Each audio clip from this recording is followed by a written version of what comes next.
BNR gold and diamonds తరుగు తక్కువ బంగారం ఎక్కువ ఇప్పుడు మన వైజాగ్లో.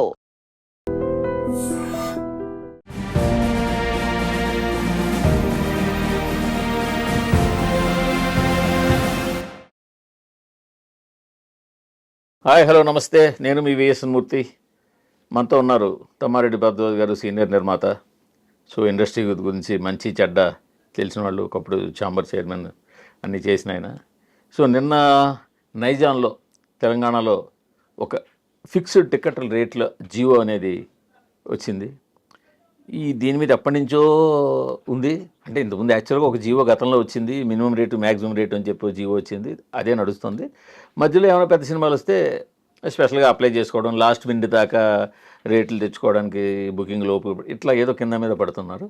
సో ఇలాంటి బ్యాక్డ్రాప్లో ఒక విధంగా చెప్పాలంటే ఈ మధ్యకాలంలో ఒక సమగ్రమైన జియో ఇదే అని చెప్పుకోవచ్చు. సో ఈ జియో మంచి చెట్ల గురించి డిస్కస్ చేద్దాం ఆయనతోటి. సార్ నమస్తే. సార్ నమస్కారం. సార్ జియో చూసారా? చూశాను సార్.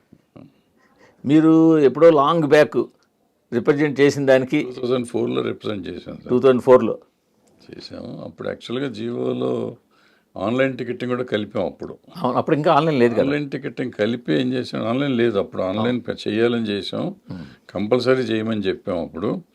అయితే ఆన్లైన్ టికెటింగ్ మనం కలిసి చేద్దాం అనుకున్నాం. గవర్నమెంటు ఛాంబరు కలిసి చేయాలి అని స్కీమ్ చేసి రూపాయి గవర్నమెంట్కి, రూపాయి ఛాంబర్కి, ₹2 ఆపరేషన్ ఛార్జెస్, రూపాయి వెల్ఫేర్కి అని చెప్పి పెట్టుకున్నాం. ₹3 స్కీమ్ ఇచ్చాను నేను.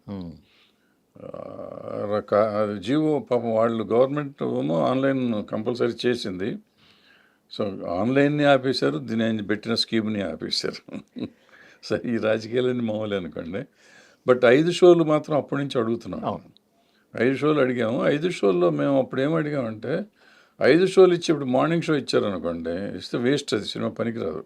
అంటే మార్నింగ్ షో, పూర్వకాలం మార్నింగ్ షోలు ఏంటంటే 11 o'clock ఉండేవి. ఇప్పుడు మార్నింగ్ షో అంటే 9కి స్టార్ట్ చేస్తారు. 9కి ఎవరు రారు చిన్న సినిమాలకి. సో మధ్యాహ్నం టైంలో ఉంటే కొంచెం స్లాట్ 4 షోలు అనేది చిన్న సినిమాకి ఇచ్చే స్లాట్, చిన్న సినిమాకి ఇచ్చే అది మాట్లాడదాం. అది ఫిక్స్. యాక్చువల్గా 5 షోలు అన్నది రెగ్యులర్గా వేయడం అన్నది, రెగ్యులర్గా వేయటం అది థియేటర్కి పర్వాలేదా? ఇప్పుడు 9 షోలు పడుతున్నాయి కదండి, పర్వాలేదు. ఇప్పుడు షో పెట్టేసుకోండి. పడే సినిమా ఉంటే పడిపోతుంది కదండి. అంటే ఈ మధ్యకాలంలో ట్రెండ్ నేను చూస్తుంది ఏంటంటే, ఎస్పెషల్లీ ఆంధ్రప్రదేశ్లో మార్నింగ్ షోలు చాలా డల్గా ఉంటుంది. మ్యాట్నీలు ఫస్ట్ షోలు బాగుంటుంది. అవును, మ్యాట్నీలు చాలా తేడా ఉంటుంది. మార్నింగ్ షోలకి మ్యాట్నీలకి జంప్ కానీ, మ్యాట్నీలకి ఫస్ట్ షోలకి జంప్ కానీ తేడా ఉంటుంది. సో ఒక సినిమా ఎలా ఆడుతుందని మనం తెలుసుకోవాలంటే ఆ జంప్ చూసుకుంటే తెలిసిపోతుంది. ఇప్పుడు కొత్తగా సెకండ్ షో ఎక్కువ అవుతుంది, మార్నింగ్ షో కూడా ఎక్కువ అవుతుంది. ఇక్కడ సెకండ్ షో విపరీతంగా పెరిగిపోతుంది. నిన్న చెప్తున్నారు ఒక ప్రొడ్యూసర్, బేసిక్గా మార్నింగ్ షో 11 o'clock తగ్గిపోతుంటే దానికి ఇంకా ఎర్లీగా తీసుకొచ్చి 8 గంటలకి షో అంటే రెగ్యులర్గా, అంటే సినిమా రిలీజ్ అయినా 1 week పెద్ద సినిమాలు లేదా కొత్త సినిమాలు ఒక రేంజ్ సినిమాల వరకు 8 గంటల షో నడిచిపోతుంది. ఫ్రైడే, సాటర్డే, సండే వరకు నడిచిపోతుంది. బట్ మండే నుంచి 8 గంటల షో అంటే 5 షోలు కంపల్సరీ కాదు కదా సార్. 5 షోలు ఇష్టమైతే తీసుకోవచ్చు, లేకపోతే లేదు. అది సో ఆప్షన్ ఉంది కాబట్టి మనం 5 షోలు వేస్తాం, 4 షోలు వేస్తాం. ఇప్పుడు ఏంటంటే 2-3 సినిమాలు కూడా వేసుకోవచ్చు. ఇంతకు ముందులో ఒకటే సినిమా కాదు, ఆల్రెడీ వేస్తున్నారు. సో ఇది 2 షోలు, అది 2 షోలు, అది 2 షోలు అంటే వేసుకుంటా ఉంటే షోలు పడతాయి. ఒకే థియేటర్లో 4 సినిమాలు పడతాయి. ఆ సిస్టము కింద సింగిల్ స్క్రీన్ కూడా వచ్చేసినాయి. ఒకే థియేటర్ ఉంటుంది. అవును, వాడు 2 షోలు వేస్తున్నాడు. మార్నింగ్ షో మ్యాట్నీ అంటున్నాడు, లేదా morning show first show matinee show వేస్తున్నాడు. అంటే నాకు తెలియక ముందే ఉండేది, ఒక టికెట్ 2 సినిమాలు చూపించేవారు. అవునా? ఈ మధ్య తెప్పించే టికెట్ 2 సినిమాలు ఉంటాయి దాంట్లో. సతీ సావిత్రి, సతీ సక్కుబాయి 2 చిత్రములు ఒకే టికెట్ అట్లాంటివి ఉండే అప్పట్లో. ఆ తర్వాత మనకు మారిపోయింది. ఇప్పుడు మీకు గుర్తుందా అసలు ఎప్పుడు మార్నింగ్ షో అనేది రెగ్యులర్ అయిపోయింది, 4 షోలు అనేది రెగ్యులర్ అయిపోయింది అన్నది? 4 షోలు అందరూ రెగ్యులర్ అయింది నాకు తెలిసినంత వరకు ఎన్టీ రామారావు గారు వచ్చిన తర్వాత ఆల్మోస్ట్ అంతే. అంటే ఇది వచ్చి స్లాబ్ సిస్టమ్ వచ్చిన తర్వాత, అంటే అప్పటికి ఉండేదండి, అంతకు ముందే. అప్పుడు ఓన్లీ రిలీజ్ నాడు మార్నింగ్ షో ఉండేది. రిలీజ్ అప్పుడు మార్నింగ్ షో పెర్మిషన్ ఇచ్చేవారు. సాటర్డే, సండే మార్నింగ్ షోలు ఉండేవి. సాటర్డే, సండే 3 రోజులు ఉండేది సార్. అదే ఫ్రైడే, అందుకనే ఫ్రైడే రిలీజ్ వచ్చింది. ఫ్రైడే, సాటర్డే, సండే 4 షోస్ వచ్చేవారు. తర్వాత తర్వాత ఏం చేశారంటే నూన్ షోస్లో ఈ కొత్త సినిమాలు వేయటం మొదలెట్టారు, ఈ డబ్బింగ్ సినిమాలు అయ్యి. అవును. ఫర్ ఎగ్జాంపుల్ మా భూమి అవును. అందరూ సిల్వర్ జూబ్లీ పోయింది. ప్రేమ దేశం, ప్రేమ టీ రాజేంద్రన్ సినిమా, రాజేందర్ ఉంటుంది. అవును. రాజేందర్ సినిమా, అది అట్లా వచ్చింది. చాలా అట్లా పెద్ద హిట్. సింధూర్ పువ్వు ఒకటి, సింధూర్ పువ్వు కదా. సింధూర్ పువ్వు, హృదయం, అవును. అవన్నీ కూడా పెద్ద హిట్. ఇవన్నీ నూన్ షోస్ వేసి అవును. నూన్ షోస్ని అలవాటు చేసేసినాయి, డబ్బింగ్ సినిమాలు కానీ చిన్న సినిమాలు కానీ. అట్లా ఫుల్ షోస్ వచ్చినాయి. అవి వచ్చినప్పుడు కూడా 3 రోజులు మళ్ళీ ఈ సినిమాలు ఉండేవి. అవును. ఏది రెగ్యులర్గా రిలీజ్ అయిన ఎన్టీ రామారావు సినిమా 3 రోజులు ఫుల్ ఇది ఉండేది, మిగతా 4 రోజులు ఆ సినిమాలు వేసేవాళ్ళం. అట్లా ఆ షోలు ఫుల్ అవటం మొదలెట్టినాక జనం మెల్లిగా అలవాటు పడిపోయారు. అంటే యూత్ పిల్లలు అప్పటికి అలవాటు పడ్డారు బాగా. స్కూళ్ళు కాలేజీలు ఎగ్గొట్టే సినిమాలు చూడటానికి అలా పిల్లల్ని బాగా జడగొట్టాం ఆ రోజుల్లో. Some time late 70s early 80s అండి అది. అసలు ఫ్రైడే రిలీజ్ అనే కాన్సెప్ట్ వచ్చింది అందువల్లే. సాటర్డే సండే మార్నింగ్ షోలు ఉండేవి, రిలీజ్ నాడు మార్నింగ్ షో అంటే 3 రోజులు మార్నింగ్ షోలు అవుతాయని అలా అలవాటు అయిపోయింది. 4 షోలు అట్లా ఉన్నాయి. అలా అలవాటు అయిపోయింది. తర్వాత ఎన్టీఆర్ గారు వచ్చిన తర్వాత 4 షోలు ఇచ్చారు. 4 షోలు మొదట మీరు అన్నట్టు వేరే సినిమాలు ఉండేవి, ఇంకా తర్వాత ఇంకా అన్నీ ఇదే వేస్తున్నాం. బట్ ఈ జియో వరకు వస్తే నాకు అనిపించింది అంటే జియో అయితే కొంచెం చాలా వరకు బాగుంది సార్. ఎందుకంటే అన్ని విషయాల్లో క్లారిటీ కనిపించింది. అవును. థియేటర్ల విషయంలో క్లారిటీ ఉంది. సింగిల్ థియేటర్ ఏంటి, మల్టీప్లెక్స్ ఏంటి, సింగిల్ థియేటర్లో ప్రీమియం థియేటర్లు ఏంటి. అవును. సో ప్రీమియం థియేటర్ అంటే ఏంటి, అవును. స్క్రీన్ సైజు, సౌండ్ సిస్టము, అవును. ఏసీ, ఎయిర్ కూల్, ఇలా డిఫరెన్స్ క్లియర్గా మెన్షన్ చేశారు. సో అదంతా బాగుంది. అలాగనే వీళ్ళని త్వరగా ఎయిర్ కూల్డ్ థియేటర్ని ఏసీలు చేసుకోమని కూడా జియోలో క్లారిటీ ఇచ్చేశారు. సో ఇవన్నీ బాగానే ఉంది. బట్ మినిమం మ్యాక్సిమం అనేది ఒకటి ఇచ్చారు, అది ఎలా ఉంటుందంటారు? రేటా ఆ, ఉండాలి, అట్లాగే ఉండాలి. అంటే చిన్న సినిమాకి వచ్చినప్పుడు తక్కువ వేసుకుంటానికి ఉంటుంది కదా, మినిమం రేట్ పెట్టుకుంటే వేరియబుల్ రేట్ లాగా ఉండాలి. వేరియబుల్ రేట్ మ్యాక్సిమం కాదు, అది మంచిది అంటారు. అది వేరియబుల్ రేట్ కాదు. అది అడిగామండి అప్పుడు, మేము అడిగినప్పుడు వేరియబుల్ అడిగాను. వేరియబుల్ రేట్ ఎందుకు అడుగుతున్నాం అంటే సార్, ఇప్పుడు పెద్ద సినిమాలు రిలీజ్ వచ్చేటప్పుడు ఎక్కువ ఇప్పుడు వేరియబుల్ అసలు మనకు భారతదేశంలో చాలా స్టేట్స్లో ఉందండి. అవునుంది, బెంగళూరు, మహారాష్ట్ర ఉంది, కర్ణాటక ఉంది, ఢిల్లీ ఉంది, ఇంక చాలా చోట్ల ఇట్లా నాకు తెలిసిన ఈ కలకత్తా కూడా ఉన్నట్టుంది. ఇట్లా అన్ని చోట్ల ఉందండి.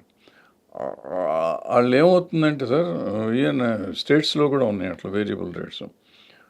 మార్నింగ్ షోకి వచ్చేటప్పటికి జనం తక్కువ వస్తారు కాబట్టి మార్నింగ్ షో $2 అక్కడ ఉంటుంది. ఇక్కడైతే మనకి బాంబేలో మనం చూస్తే $300 మన ఏదో సినిమాకి వెళ్ళాం, $300 మార్నింగ్ షో ఉండింది సార్. సెకండ్ షోకి వెళ్తే సెకండ్ షో $2,500 టికెట్ ఉంది. ఆన్లైనే, అన్నీ ఆన్లైనే టికెట్లన్నీ. $300 ఆన్లైనే. సెకండ్ షోకి ఎందుకు వెళ్తాం, అప్పుడు 300కి తీసుకుని వెళ్ళాం మేము. సో ఎందుకు రేట్లు పెరగచ్చు అంటే, లేకపోతే బ్లాక్లో కొంటారు. సో వచ్చేది ప్రభుత్వానికి వస్తుంది కదా, గవర్నమెంట్కి వస్తుంది, ప్రొడ్యూసర్కి వస్తుంది కాబట్టి రేట్ పెట్టుకోవచ్చు. అందుకని వేరియబుల్ రేట్ థియేటర్ ఓనర్కి ఉండాలి ఫెసిలిటీ. అది నా పాయింట్ అని చెప్పదలుచు. నేను కూడా అదే అంటున్నాను. థియేటర్ ఓనర్కి ఎప్పుడైతే వేరే రేటు మీద అధికారం ఉందో, అప్పుడు ప్రొడ్యూసరు మీరు చిన్న సినిమా తీసి పర్లేదు నువ్వు తగ్గించమ్మా అమ్ముతాడా? అమ్మాలి. అంటే అతను గిట్టుబాటు అవ్వాలి కదా. ప్రాబ్లం ఎక్కడంటే, అది థియేటర్ మెయింటెనెన్స్ వచ్చినంత అవుతుంది ఈ రోజుల్లో. అవును, మెయింటెనెన్స్ కాస్ట్ రావాలి కదా, అతను ఎంత తగ్గిస్తే వరకు అవుతుంది. అంటే ఇప్పుడు స్టైల్ పెరిగింది కాబట్టి క్యాంటీన్లో వచ్చే డబ్బులు ఎక్కువ వస్తున్నాయి కాబట్టి. బట్ ఏమవుతుందంటే అండి, ఈ చిన్న సినిమాలు అసలు ఫుల్ అవుతాయి, నో షో పడుతున్న రోజుల్లో ఈ రేటు కూడా తగ్గిస్తే ఎట్ట, వచ్చేది తక్కువ మంది వస్తారు, రేటు కూడా తగ్గిస్తే ఎట్ట అనేది వాళ్ళ ఆలోచన. సరే, ఈ పీత కష్టాలు పేతే, చేత కష్టాలు చేతే అని ఇప్పుడు నాకేమో ఆ రేటు పెడితే రారు కదా నా సినిమాకి అని నేను అనుకుంటా ప్రొడ్యూసర్గా. ఎగ్జిబిటర్ అనుకుంటాడు, నేను ఖర్చులు పెట్టాను కదా, నాకు పోస్టర్ వేసిన ఖర్చు రావాలి, మెయింటెనెన్స్ ఖర్చు రావాలి కదా, మెయింటెనెన్స్ ₹5 ఇస్తున్నారు కదా అంటారు. టికెట్లు అమ్ముడుపోతే కదా మెయింటెనెన్స్లో వచ్చేది. సో క్యాంటీన్ డబ్బులు అంటారు, జనం వస్తే కదా క్యాంటీన్లో డబ్బులు వచ్చేది. సో ఎవరి కష్టం వాళ్ళకు ఉంది. నిజంగా చెప్పాలంటే క్యాంటీన్ రేట్లు ఎక్కువ కానీ క్యాంటీన్ సినిమాకి వస్తున్న వాళ్ళు ఎంతమంది? యాక్చువల్గా చెప్పాలంటే క్యాంటీన్ రేట్లు ఎక్కువ అనేది కూడా బికాస్ ఆఫ్ మల్టీప్లెక్స్లు ఎక్కువ వినపడటం మొదలుపెట్టింది. సింగిల్ స్క్రీన్లో కంపేరిటివ్గా చేసుకుంటే అంత భయంకరం కాదు కదా. ఇప్పుడు సింగిల్ స్క్రీన్లో ఒక థమ్స్అప్ కోకోకోలా తాగితే మ్యాక్సిమం ఎంత తీసుకుంటారు? ₹20, ₹30 మ్యాక్సిమం. అది పూర్వకాలం సార్, ఇప్పుడు వాళ్ళు పెంచారు. అంటే ఇప్పుడు ఏం చేస్తున్నారంటే కొత్తగా ఈ ఎంఆర్పి గొడవ వచ్చింది కదా, ఎంఆర్పీలు అడుగుతున్నారు కదా, సో అందుకని అందరూ ఫౌంటైన్ పెడుతున్నారు.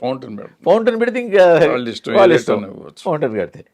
నేను కంపారిటివ్గా ఈ పెద్ద మల్టీప్లెక్స్లతో చూసుకుంటే మాత్రం తక్కువ. ఇప్పుడు మన ప్రసాద్ మల్టీప్లెక్స్లో రీజనబుల్గానే ఉంటాయి కదా, ఇప్పుడు చాలా వరకు రీజనబుల్గానే ఉంటాయి. ఈ పెద్ద మల్టీప్లెక్స్లతో చైన్స్ చూసుకుంటే మాత్రం ఈ సింగిల్ స్క్రీన్లు కానీ ఈవెన్ ప్రసాద్స్ కానీ ఇవన్నీ చాలా రీజనబుల్గానే ఉంటాయి. బట్ ఏంటంటే టోటల్గా అన్నింటినీ కలిపి ఒక ఆటను కట్టినట్టు థియేటర్కి వెళ్తే పాప్కార్న్ ఇంత అన్నది ఒకటి వచ్చేసింది. అంటే పాప్కార్న్ ఎందుకంటా అంటే పాప్కార్న్ దాని కాస్ట్ పాప్కార్న్ ₹5. ఈ క్యారమల్లు గిరమల్ అయితే ₹10 మ్యాక్సిమం. $300, $400 అమ్ముతా అంటే బాధ కడుపు. అది ఓన్లీ ఏది ఈ చైన్స్లోనే, ఈ మల్టీప్లెక్స్ చైన్స్ వచ్చిన తర్వాతే ఇది వచ్చింది, స్టార్ట్ అయింది. అంతకుముందు లేదు కదా, అంతకుముందు లేదు. బట్ మధ్యలో డిస్ట్రిబ్యూటర్ కూడా ఉంటాడు కదా, మీ సినిమా డిస్ట్రిబ్యూటర్కి ఇచ్చేస్తారు. ఆయన సినిమా టాక్ వచ్చి జనాలు వచ్చి ఆ మొదటి 3-4 రోజులే వస్తారు, తర్వాత రారని చెప్పి ఆయన కూడా మ్యాక్సిమం రేట్లే అమ్మంటాడు. ఎవరైనా అంతే కదా సార్, వాళ్ళు పాపం వాళ్ళు పెట్టుబడి పెడతారు. నా పెట్టుబడి అప్పుడు ఇంతకు ముందులాగా 100 రోజులు ఆడే రోజులు కాదు ఇవి. 3 రోజులు అయిపోయినా సోమవారానికి ఏంటి వాళ్ళ బతికేంటో తెలియదు. పూర్వకాలం శుక్రవారం అనేవారు, ఇప్పుడు సోమవారం అవుతుంది. ఇప్పుడు సోమవారం పడిపోయిందంటే ఇక లేదు, ఆ వారం గడిస్తే చాలు అనుకుంటే వారం గడిస్తే లాభాల్లో ఉంటారు. అప్పుడు ఈ మినిమమ్ మ్యాక్సిమం అంటే ఇంకా మ్యాక్సిమమే ఫిక్స్ అయిపోవాలి, ఫిక్స్ అయిపోవాల్సిందే, మ్యాక్సిమం ఫిక్స్ అయిపోవాలి.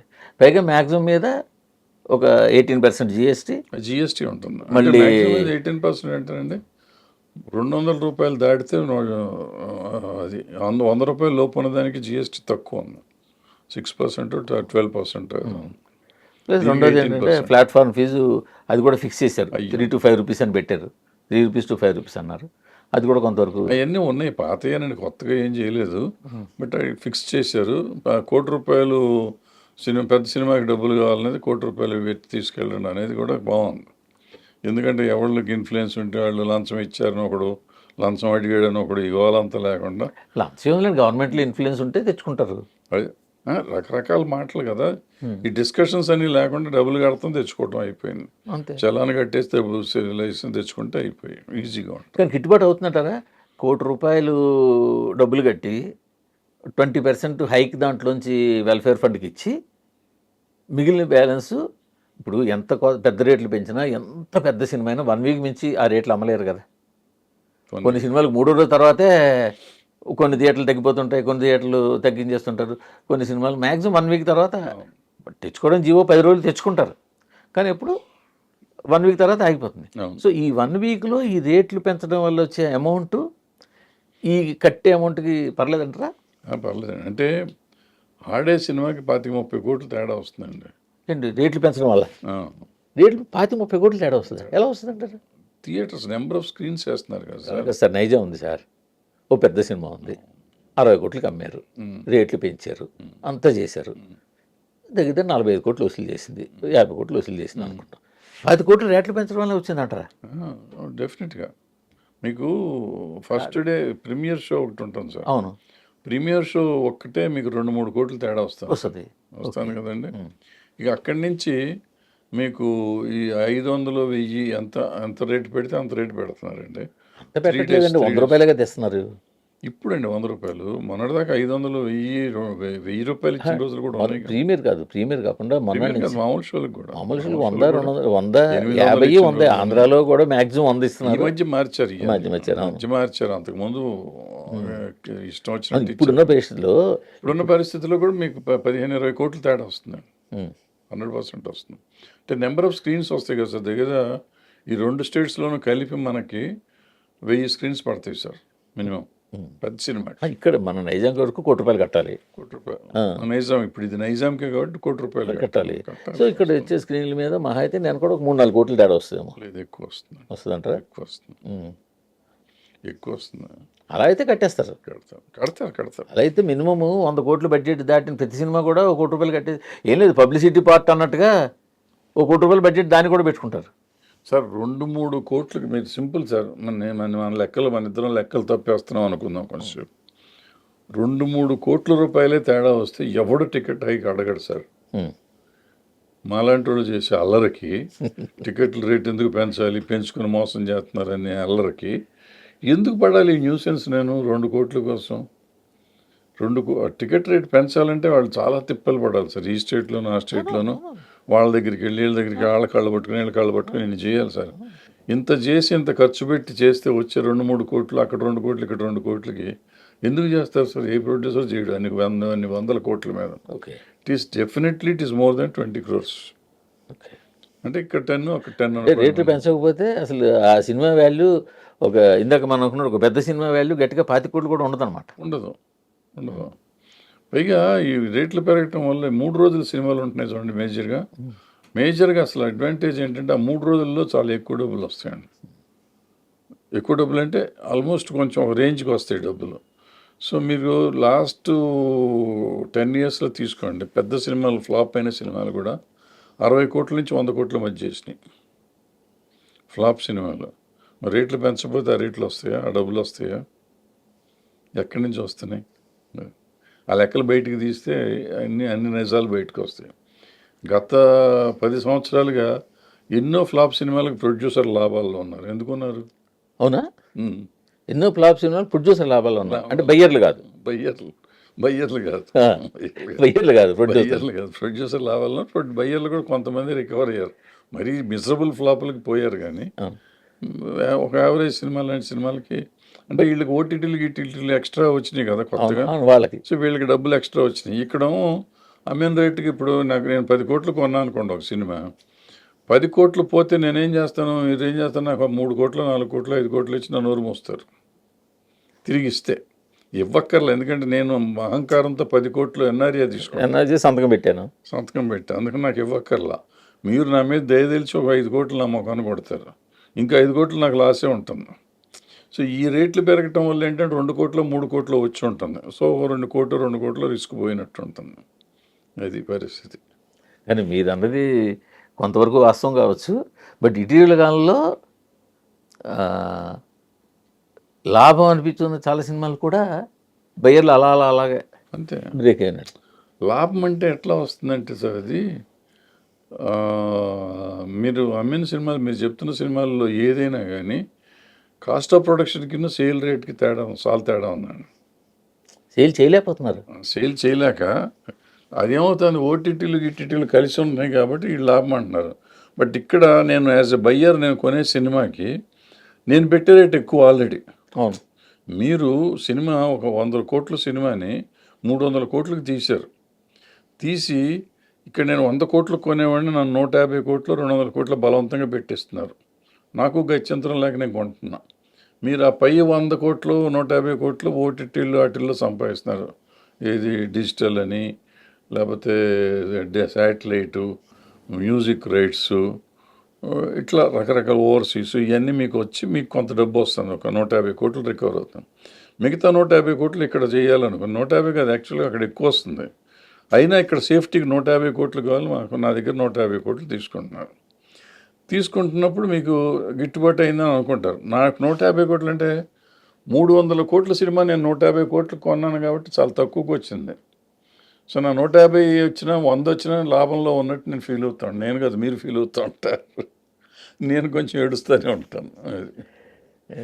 కానీ ఏదైనా ఈ మధ్యకాలంలో మాత్రం కొంచెం ట్రెండ్ మారినట్టు కనిపిస్తుంది. మీరు గమనిస్తే బాగా ఇదివరకులాగా ఎక్కువ రేట్లకి మార్కెట్ చేయడం తగ్గింది, ఇంపాసిబుల్ అయిపోయింది. ఈ మధ్యకాలంలో దాదాపు ఒక 5-6 సినిమాల నుంచి 7-8 సినిమాలు చూసుకుంటే ఆంధ్రప్రదేశ్ వరకు మ్యాక్సిమం 8 కోట్లు దాటెళ్ళా. 8 కోట్లు దాటెళ్ళా. ఇప్పటిదాకా వచ్చిన 5 సినిమాలు కానీ రాబోయే సినిమాలు కానీ 8 కోట్లు దాటట్లా. సో 8 కోట్లు అన్నప్పుడు బయ్యర్ కూడా రిస్క్ ఫ్యాక్టర్ కొంచెం కంట్రోల్లో ఉంటుంది. ఇప్పుడు 8 కోట్లు ఉన్నప్పుడు వైజాగ్ 2 కోట్లు పడుతుంది. ఎలా లేదన్నా వైజాగ్ ఆ మాత్రం ఈ మాత్రం సినిమా అలా దగ్గరికి వెళ్ళిపోతుంది. సో అది కొంచెం మంచి పరిణామమే. మంచి పరిణామం అంటే పరిస్థితి అండి, అంతకంటే లేదు, దిక్కు లేదు. కొనేవాళ్ళు దాన్ని కూడా మీరు బలవంతంగా బతిమాలో బామాలో బెదిరించో ఇంట కడతామే. ఇప్పుడు వచ్చి ఎగబడి వచ్చి కొనే రోజులు పోయినాయి. పూర్వకాలం ఎగబడి వచ్చి కొనేవారు ఇప్పుడు వస్తారు, కొన్ని సినిమాలకు వస్తారు. కొన్ని సినిమాలకి. ఆ 4-5 సినిమాలకి అసలు ఇప్పుడు సమస్య లేదు. మిగిలిన సినిమాలకి అది లేదు. మిగిలిన సినిమాలకి మనం ఆ రోజున బతిమాలే వాళ్ళం, ఈ రోజున బతిమాలాల్సిందే. వాడు అదృష్టం బాగుంటే రికవర్ అవుతాడు, లేకపోతే లేదు. బట్ ఈ జియో ఆల్మోస్ట్ అందరికీ సాటిస్ఫాక్షన్గా ఉన్నట్టే కనిపిస్తుంది. డెఫినెట్గా ఉంటుంది. అటు గవర్నమెంట్ సైడ్ నుంచి ఇండస్ట్రీకి ఏ మేర కావాలి, ఎలా కావాలి, ఏదైతే బెటర్ అలా ఇచ్చినట్టుంది. బట్ ఎప్పటి నుంచో ఆంధ్రప్రదేశ్లో కూడా మన ఇండస్ట్రీ పెద్దవాళ్ళంతా కలిసి పవన్ కళ్యాణ్ గారికి కలిసినప్పుడు ఆయన ఒకటి చెప్పాడు, ఇప్పుడు మీరు ప్రతిసారి ఇది ఏమిటి, ప్రతిసారి ఎందుకు అడగాలి, మీరు ఒక కాంక్రీట్ ప్రపోజల్తో వస్తే ఒక పెర్మనెంట్గా సీఎం గారితో తీసుకెళ్ళి ఇది చేస్తాను అని చెప్పి ఆయన కూడా ఎంతమంది ఒకటి సార్ క్లియర్గా చెప్పారు.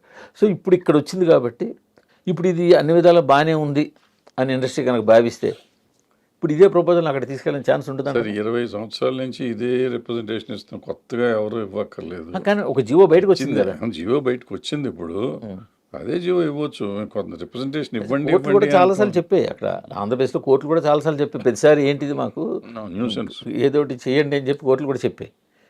చెయ్యాలి, చేస్తే బాగుంటుంది, చేస్తారు అనుకుంటున్నాం. ఇక్కడ జియో వచ్చింది కాబట్టి అక్కడ కూడా చేస్తారు. ఇప్పుడు మీ ఛాంబర్ కావచ్చు, కౌన్సిల్ కూడా మీరు కూడా వాటిలో యాక్టివ్గా ఉన్నారు కాబట్టి దీన్ని అక్కడ మూవ్ చేసే అవకాశం ఉంటుందంటారా?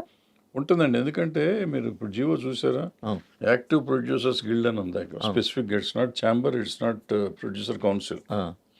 ఎవరైతే యాక్టివ్గా ఉన్నారో వాళ్ళు ఒక గిల్డ్ పెట్టారు ఇక్కడ. అవును. సో వాళ్ళు నిజంగా సినిమాలు తీస్తున్నాళ్ళు. అది మంచిదే, అది మంచిది, తప్పని నేను అంటున్నా.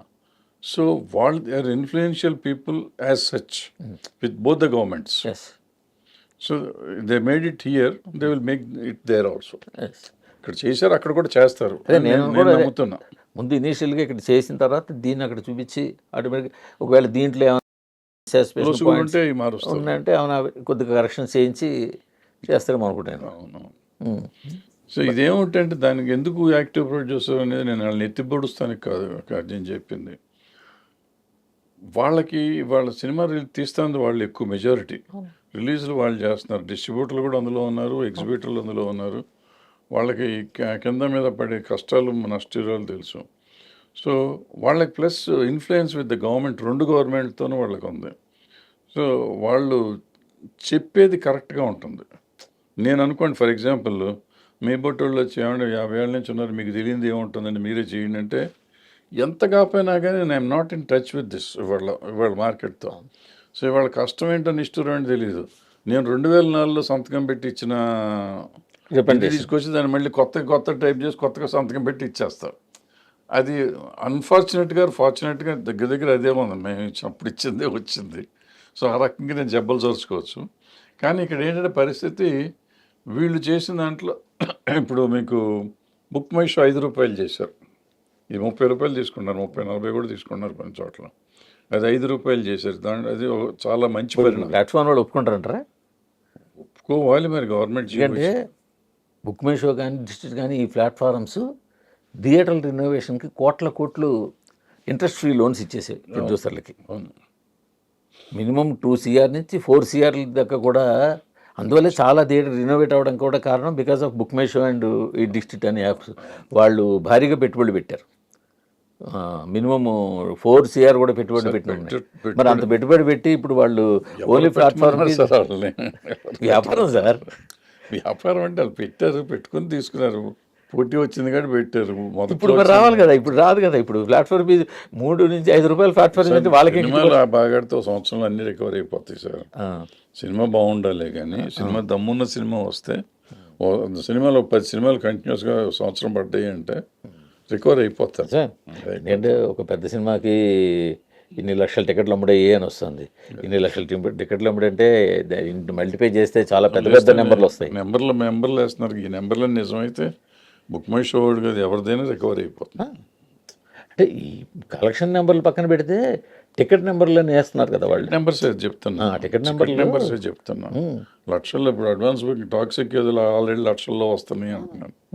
మొన్న ఏదో సినిమా వస్తే కోట్లలో వచ్చినాయి అన్నారు. అంతవరకు యావరేజ్న మన దగ్గర ఒక మీడియం సినిమా రిలీజ్ అయినా పెర్ అవర్ మినిమం 2000 టికెట్లు లాస్ట్ 1 అవర్ చూపిస్తుంది. అంటే దగ్గర 50,000 టికెట్లు పెర్ డే.